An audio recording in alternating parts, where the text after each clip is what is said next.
আসসালামু আলাইকুম, কেমন আছেন সবাই? আশা করছি ভালো আছেন। ভুড়ি খেতে পছন্দ করেন এমন লোক কমে আছে। আজকে আমি ভুড়ি রান্না করব।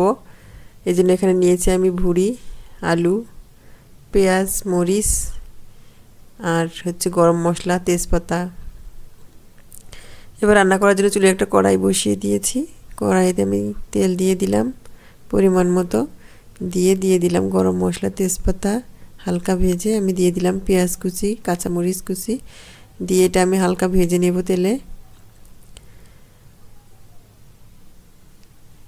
এভাবে আমি হালকা করে ভেজে নেব। কে কীভাবে রান্না করেন, এভাবেও রান্না করি, ভেজেও রান্না করি। দিয়ে দিলাম রসুন বাটা, আদা বাটা, জিরা বাটা দিয়ে আমি ভালোভাবে এটা কষিয়ে নিব। একটু পানি দিয়ে দিলাম ভালোভাবে মশলাটা কষানোর জন্য।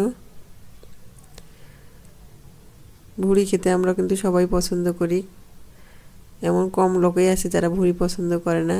এরপর দিয়ে দিলাম হলুদের গুঁড়া, মরিচের গুঁড়া, ধনিয়ার গুঁড়া হাফ চা চামচ দিয়ে আমি ভালোভাবে কষিয়ে নিব।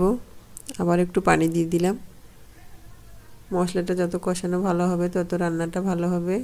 দিয়ে দিলাম পরিমাণ মতো লবণ, দিয়ে এটা আমি মশলার সাথে ভালো করে মিশিয়ে নিব।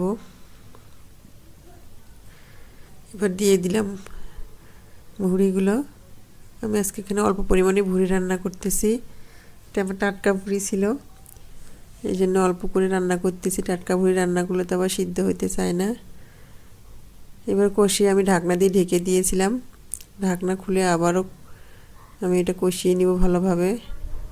আমি এটা বারবার ভালোভাবে অফ ক্যামেরায় কয়েকবার পানি দিয়ে অল্প অল্প পানি দিয়ে কষিয়ে নিয়েছি। এবার দিয়ে দিলাম আলু, আলু দিয়ে আবার ভালোভাবে কষিয়ে নিব। কষিয়ে নিয়েছি। এবার দিয়ে দিলাম আমি পানি। আমি আলু দিয়েও কিন্তু ভালোভাবে কষিয়ে নিয়েছি, সামান্য পানি দিয়ে ঢেকে দিয়ে। এবার আমি দিয়ে দিলাম এখানে গরম মশলার গুঁড়া দিয়ে দিয়েছি। এবার রান্নাটা আমার শেষ। এই যে পরিবেশন করে দেখাচ্ছি।